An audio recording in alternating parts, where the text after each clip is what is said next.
Hello students, कैसे हैं आप सब। आई होप आप सब बहुत अच्छे होंगे। बच्चों, लास्ट क्लास के अंदर हमने क्या करा था, इलिस्ट्रेशन नंबर 1, 2 और बुक के एग्जाम्पल और जितने भी बेसिक कंसेप्ट थे ना आपके अकाउंटिंग क्वेश्चन के, वो सारे क्लियर कर लिए थे। तो बच्चों, आज मैं आपको इलिस्ट्रेशन नंबर 3 करवा रहा हूँ। लास्ट क्लास में बच्चों का कुछ डाउट भी है। इलिस्ट्रेशन नंबर 3 बहुत ज्यादा इंपॉर्टेंट है आपके एग्जाम के पॉइंट ऑफ व्यू से। तो हम इलिस्ट्रेशन नंबर 3 समझते हैं, ठीक है। अच्छा, मैंने डिस्कस करा था ट्रांजेक्शन अफेक्टिंग 2 आइटम्स, ठीक है। इस वाली इलिस्ट्रेशन के अंदर आपका बेनिफिट क्या है, आपके कुछ ट्रांजेक्शन ऐसे हैं जो 2 से ज्यादा आइटम को भी फैक्टर डालेंगे। तो आइए हम करते हैं इलिस्ट्रेशन नंबर 3। बहुत ज्यादा इंपॉर्टेंट है, अच्छे से समझना। देखो, इलिस्ट्रेशन नंबर 3 में आपको करवा रहा हूं। क्वेश्चन बोलता है अकाउंटिंग क्वेश्चन बना करके दो, ठीक है। ठीक है, बना देंगे। कह रहा है Rakesh commences business with cash. देखो बच्चों, सबसे पहले मैंने आपको फॉर्मेट क्या बताया था अकाउंटिंग क्वेश्चन का। मैंने आपको फॉर्मेट बताया था सीरियल नंबर। इलिस्ट्रेशन नंबर 3 है, मैं छोटा लिख रहा हूं क्योंकि स्पेस की थोड़ी सी कमी है। इलिस्ट्रेशन नंबर 3 है, सीरियल नंबर, फिर आएगा आपका ट्रांजेक्शन, फिर उसके बाद मैंने आपको क्या बताया था, assets is equals to liabilities plus capital. यही मैंने आपको बताया था, कैपिटल प्लस लाइबिलिटीज तरीके से कर लो आप, ठीक है। ये हमारा फॉर्मेट था।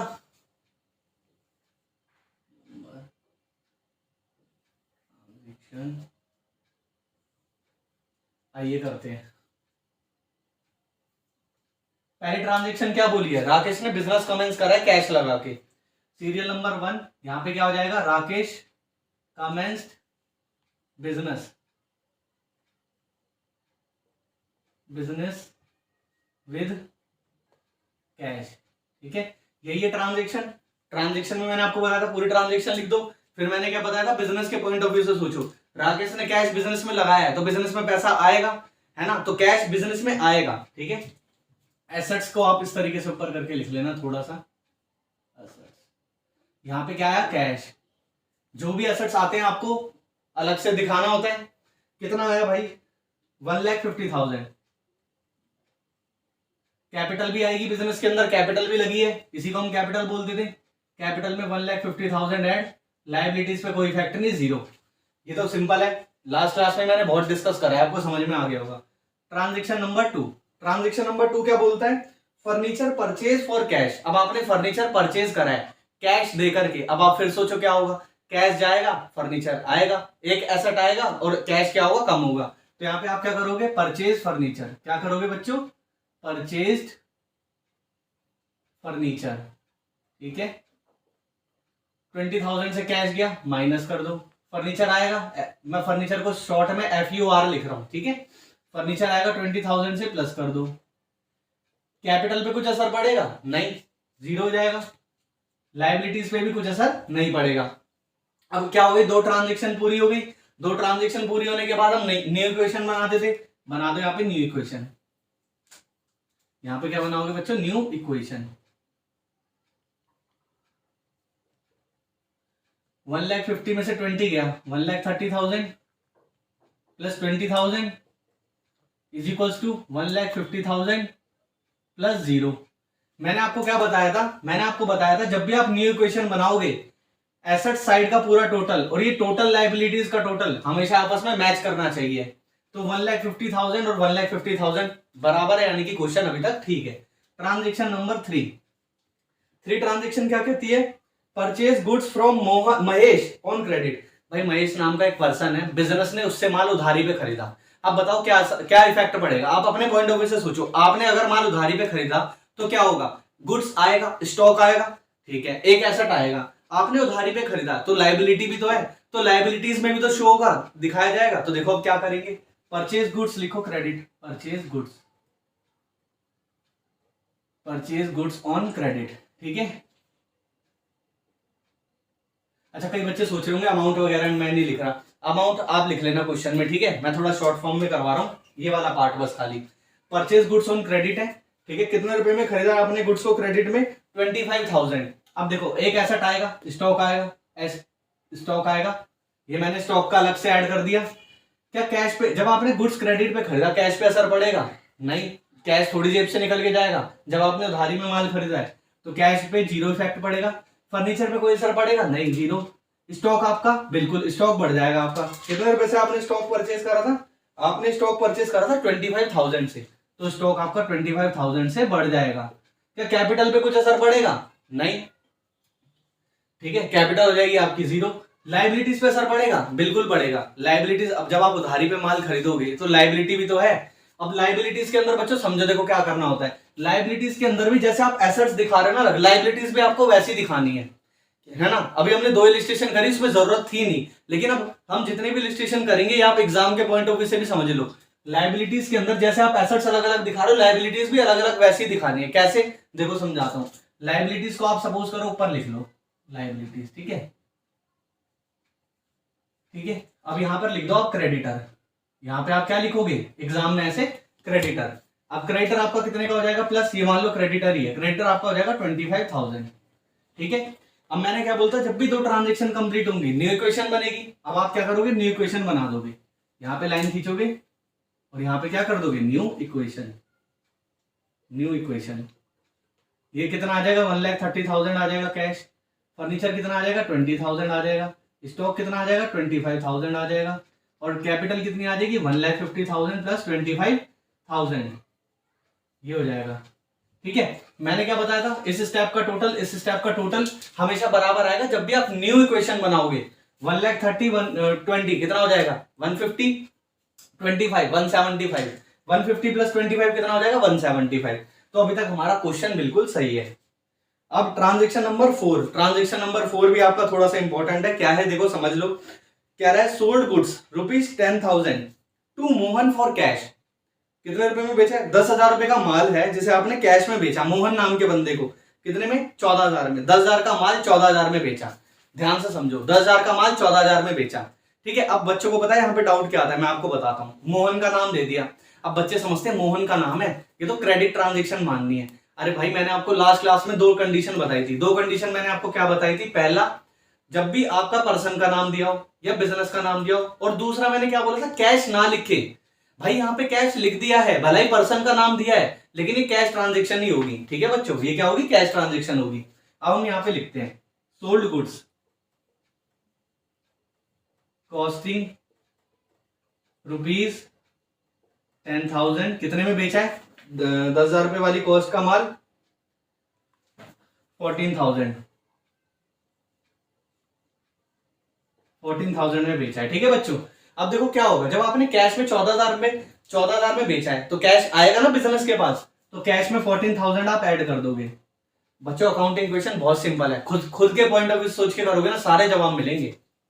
कैश में ऐड कर दोगे, ठीक है। अब मैंने आपको क्या बताया था? जब आपने देखो माल बेचा कैश में, तो बिजनेस के पास से स्टॉक जाएगा, गुड्स जाएगा भी, तो स्टॉक में से माइनस होगा। लेकिन मैंने बताया था जो स्टॉक है उसमें से कौन सी वैल्यू माइनस होगी? कॉस्ट प्राइस माइनस होगा, कॉस्ट प्राइस ही माइनस होगा। फर्नीचर पे कुछ असर पड़ेगा? नहीं, 0। स्टॉक कितने का जाएगा बच्चों? 10,000 से निकल के जाएगा। अच्छा ये बताओ, मैंने आपको बताया था कोई भी ऐसी चीज जो प्रॉफिट को बढ़ाएगी तो कैपिटल में ऐड होगी, कोई भी ऐसी चीज जो प्रॉफिट को घटाएगी तो कैपिटल से माइनस होगी। यही मैंने आपको समझाया था, मैंने आपको। 10,000 का माल आपने 14,000 में बेचा, क्या 4,000 से आपका प्रॉफिट बढ़ेगा या नहीं बढ़ेगा? बिल्कुल बढ़ेगा। तो जब प्रॉफिट बढ़ेगा, जो चीज प्रॉफिट को बढ़ाएगी वो कैपिटल में क्या होगी? ऐड होगी। यानी कि हम कैपिटल में 4,000 का प्रॉफिट क्या कर देंगे? ऐड बैक कर देंगे, ठीक है। और लाइबिलिटीज पे कुछ असर पड़ेगा? नहीं, वो तो 0 ही रहेंगी, है ना। लाइबिलिटी पे कब असर पड़ता? जब मैं उधारी में कोई भी चीज खरीदता, है ना। अब आप इसको क्या करेंगे? न्यू इक्वेशन बनाएंगे। न्यू इक्वेशन को एक ट्रांजेक्शन मान लो। जब भी 2-2 की पेयरिंग कंप्लीट होगी ना बच्चों, 2-2 की पेयरिंग कंप्लीट होगी, न्यू इक्वेशन बनानी है। 2 की पेयरिंग कंप्लीट, न्यू इक्वेशन, फिर 2 की पेयरिंग कंप्लीट, न्यू इक्वेशन, फिर 2 की पेयरिंग कंप्लीट, न्यू इक्वेशन, ठीक है। अब हम न्यू इक्वेशन बना रहे हैं। न्यू इक्वेशन कैसे बनाते? कुछ नहीं करना आपको, जमा या घटा करना है बस, और कुछ करना ही नहीं। 1,30,000 में 14,000 जोड़ दोगे, कितना आ जाएगा? 1,44,000 प्लस 20,000, ये 20,000 लिखा है मैंने, ठीक है, प्लस 15,000 इज इक्वल्स टू में क्या चला जाएगा? 1,54,000 प्लस 25,000। बुक से मैच कर लेते हैं, एक बार देख लेते हैं स्टेप तक। 144, 20, 15, 25 पूरा का पूरा ठीक है बच्चों। इतना आपको समझ में आ गया होगा। ट्रांजेक्शन नंबर 4 तक हमने कंप्लीट कर लिया। अब नेक्स्ट ट्रांजेक्शन बढ़ते हैं, ट्रांजेक्शन नंबर 5। ट्रांजेक्शन नंबर 5 भी अच्छे समझो क्या है। एडिशनल कैपिटल इंट्रोड्यूस्ड आपने एडिशनल कैपिटल इंट्रोड्यूस का मतलब क्या होता है? देखो एडिशनल कैपिटल का मतलब होता है, जैसे ऐसे समझो, आपने बिजनेस शुरू करा, आपने पहले पैसा लगाया, ठीक है, यहाँ पे बिजनेस शुरू हुआ, पहले पैसा लगाया। ये बताओ क्या जरूरी नहीं है, मतलब यही जरूरी है कि सिर्फ एक बार पैसा लगाए तो दोबारा लगाना नहीं पड़ेगा? हो सकता है दोबारा से पैसा मालिक को लगाना पड़े बिजनेस में। आप देखते हो ना, कई बार मालिक बार बार पैसा लगाता रहता है। तो जब पहली बार जब कैपिटल इंट्रोड्यूस करते हैं ना, तो उसे बोलते हैं कैपिटल इंट्रोड्यूस। लेकिन जब वो दोबारा पैसा लगाएगा तो उसे बोलेंगे एडिशनल कैपिटल। क्या बोलेंगे बच्चों? Additional capital. तो आप बोल रहे हो कैपिटल और एडिशनल कैपिटल में तो कुछ डिफरेंस हुआ ही नहीं, बिल्कुल नहीं है। तो क्या इसकी ट्रीटमेंट एडिशनल कैपिटल की तरह होगी? हाँ, जैसी ट्रीटमेंट आप कैपिटल की करोगे वैसे ही एडिशनल कैपिटल इंट्रोड्यूस की करोगे, ठीक है बच्चों। तो आइए ट्रांजेक्शन नंबर 5, यहां हम लिखेंगे एडिशनल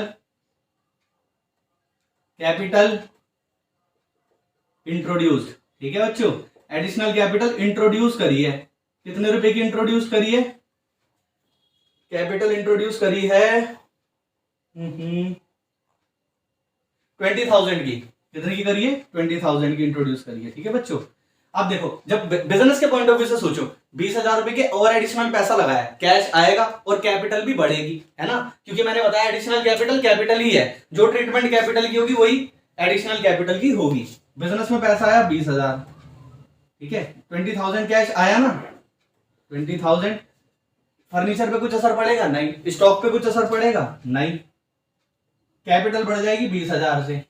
क्रेडिटर पे कुछ असर पड़ेगा? नहीं। वो भी क्या हो गया मेरे? 0। अब दो की पेयरिंग कंप्लीट हो गई, तो हम क्या बनाते थे? New equation. अब हम इसको क्या बनाएंगे? New equation. लाइन खींचो और यहां पे बनाओ न्यू इक्वेशन।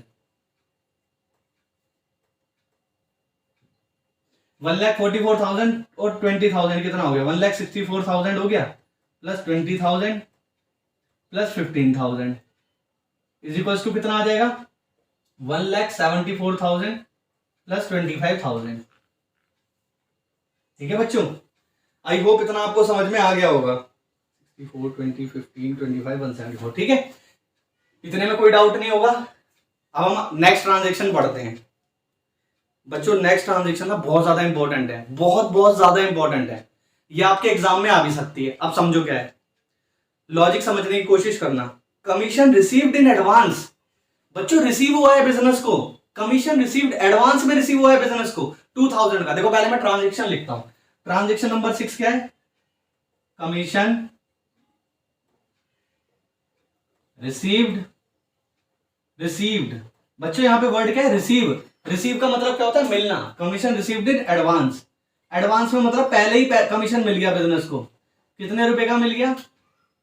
2,000 रुपीज का कमीशन बिजनेस को एडवांस में मिला है बच्चों, एडवांस में। अब इसकी ट्रीटमेंट समझो क्या होगा। देखो जब भी कमीशन आपको एडवांस में, यानी कि बिजनेस को एडवांस में रिसीव होगा, आप ऐसे समझो, जैसे मान लीजिए मैंने क्या करा, आपसे एडवांस में फीस ले ली, पूरे साल की फीस अभी ले ली आपसे, ठीक है। अब मेरे पास क्या होगा? एक तो कैश आएगा, पैसा आएगा। दूसरा क्या होगा बच्चों? बताओ, क्या मेरे लिए लायबिलिटी नहीं है? जब मैं पूरे साल की फीस आपसे अभी ले लूंगा तो मेरे पे ऑब्लिगेशन है, मेरे को पूरे साल आपको पढ़ाना पड़ेगा। वैसे अगर बिजनेस कमीशन एडवांस में ले रहा है तो क्या इफेक्ट होगा? दो इफेक्ट होंगे। एक तो बिजनेस के पास पैसा आएगा। दूसरा, क्या बिजनेस के लिए लायबिलिटी नहीं है? जब आप एडवांस में पैसा रिसीव कर रहे हो, आप ऐसे समझो, अगर आप किसी भी काम का पैसा एडवांस में ले लेते हो तो आप पे ऑब्लिगेशन नहीं होता, फिर तो काम आपको करके देना पड़ेगा। जैसे मैं आपसे कोर्सेज की फीस एडवांस ले लूं, है ना, 12 महीने की फीस मंथली लेनी है, लेकिन मैंने क्या करा, मान लो आपसे 12,000 रुपीज चार्ज कर ली, ठीक है, एडवांस में ही आपसे चार्ज कर ली। अब मेरे पे जिम्मेदारी है, मेरे को पूरे 12 महीने आपको पढ़ाना पड़ेगा, ठीक है। तो वैसे कमीशन रिसीव, बच्चे याद कर रहे होते हैं, रट रहे होते हैं, रटना नहीं है, लॉजिक लगाओ। कमीशन रिसीव्ड इन एडवांस क्या है? बिजनेस के पॉइंट ऑफ व्यू से सोचो, अगर बिजनेस ने एडवांस में कमीशन ले लिया तो एक तो क्या है, बिजनेस के पास में कैश आएगा, बिल्कुल आएगा। दूसरा, क्या बिजनेस के लिए लायबिलिटी भी तो बनेगी, बिल्कुल बनेगी। तो देखो यहां पर अब इसकी ट्रीटमेंट क्या होगी? 2,000 रुपए कैश में आएंगे, यानी कि 2,000 कैश में ऐड होगा। कैश में क्या होगा बच्चों? ऐड होगा। ये मैंने ऐड किया हुआ पर वाला में, क्योंकि पैसा आएगा ना कैश के नाम का। क्या फर्नीचर पे कुछ असर पड़ेगा? नहीं। स्टॉक पे असर पड़ेगा? नहीं। क्या कैपिटल पे कुछ असर पड़ेगा? नहीं। अब उसके बाद में क्रेडिटर लाइबिलिटीज के अंदर मैंने आपको क्या बताया था? लाइबिलिटी का कॉलम आपको अलग दिखाना है, यानी कि यहां पे आ जाएगा commission received in advance. Commission यहां पे आप ऐसे लिख लेना, कमीशन रिसीव्ड इन एडवांस। मेरे पास थोड़ा स्पेस की दिक्कत है इसलिए कमीशन रिसीव्ड इन एडवांस आप लायबिलिटी के अंदर अलग कॉलम बना दोगे, ठीक है बच्चों, अलग क्या करोगे, कॉलम बना दोगे।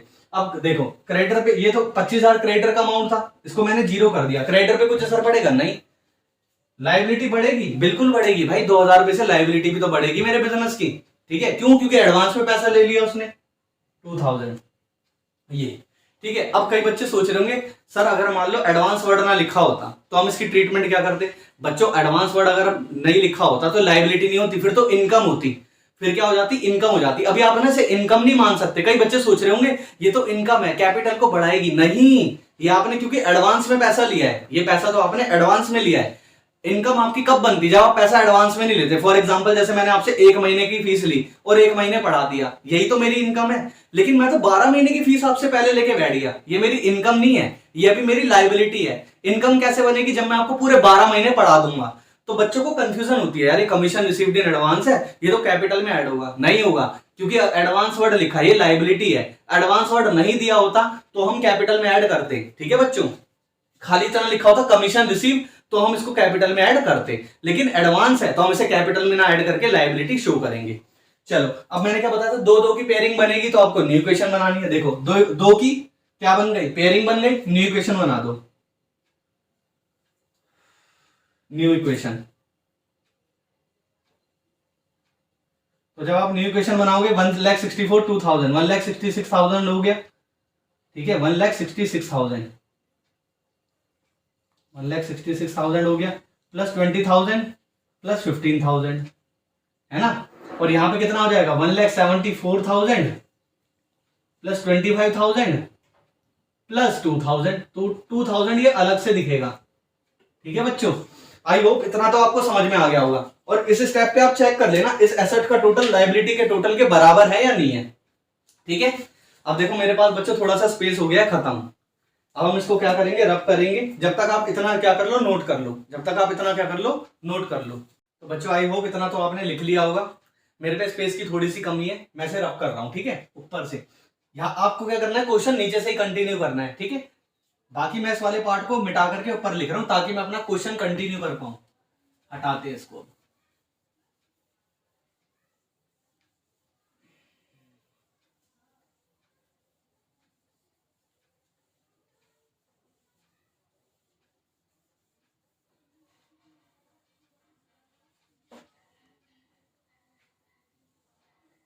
ठीक है बच्चों, लास्ट में हमारा यही आंसर बचा था। अब हम क्या करेंगे, इसको न्यू इक्वेशन करके ऊपर लिख देते हैं। हम इसको क्या कर देंगे, न्यू इक्वेशन करके ऊपर लिख देते हैं। न्यू इक्वेशन अगर मैं बनाऊंगा तो ये हो जाएगा 1,66,000 कैश में आ रहा था, फर्नीचर में कितना आ रहा था 20,000 आ रहा था, स्टॉक में कितना आ रहा था 15,000 आ रहा था, कैपिटल में कितना आ रहा था 1,74,000 आ रहा था, क्रेडिटर में 25,000 आ रहा था, कमीशन रिसीव्ड इन एडवांस में 2,000 आ रहा था।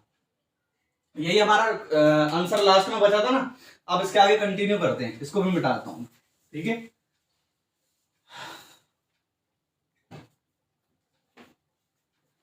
ट्रांजैक्शन नंबर 7 बहुत ज्यादा इंपॉर्टेंट है, अभी समझो।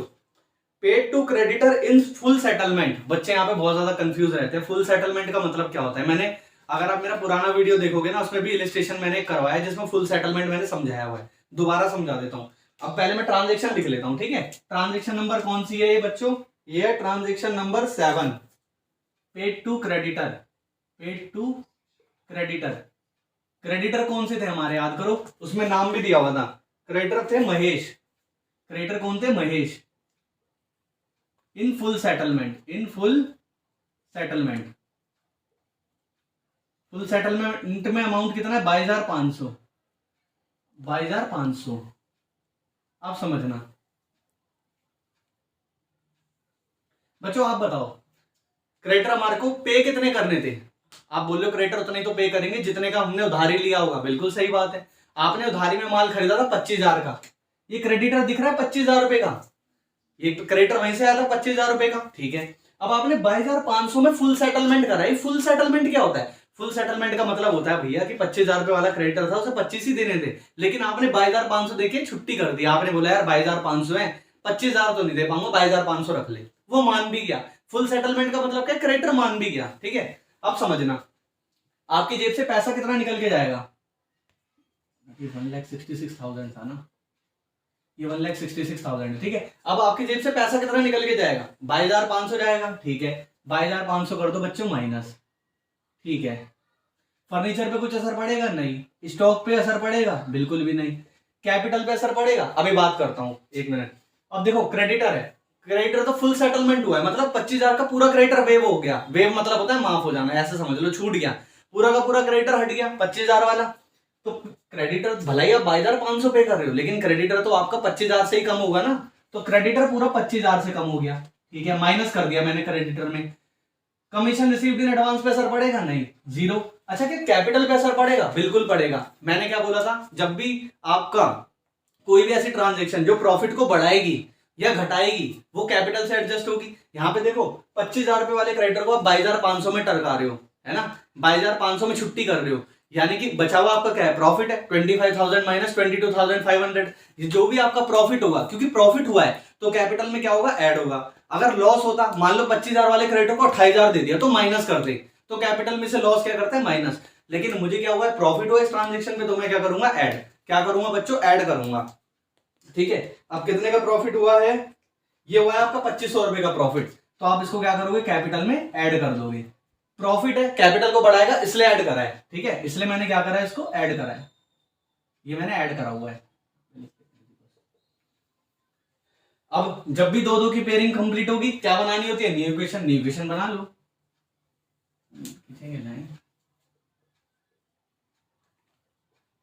अब न्यू इक्वेशन कैसे बनाओगे? 1,66,000 में से 22,500 आपको हटाने हैं, माइनस करने हैं, ठीक है। तो ये हो जाएगा 143,500, 143,500 प्लस 20,000 प्लस 15,000, ठीक है। कैपिटल कितनी हो जाएगी? 1,74,000 प्लस में 2,500, प्रॉफिट था तो ऐड किया, ठीक है। तो ये आपकी कैपिटल हो जाएगी 176,500, 176,500। क्रेडिटर आपके पूरे जीरो हो जाएंगे। कमीशन रिसीव्ड इन एडवांस अभी भी आपका 2,000 ही बचेगा। यहां तक आपको समझ में आ गया होगा। अब अगला ट्रांजेक्शन नंबर 8। ट्रांजेक्शन नंबर 8 बहुत ज्यादा इंपॉर्टेंट है बच्चों, बहुत बहुत ज्यादा इंपॉर्टेंट है। स्टार बना लेना, एग्जाम में आती है ये ट्रांजेक्शन, आती है अकाउंटिंग क्वेश्चन से, ठीक है। चलो समझते हैं क्या है।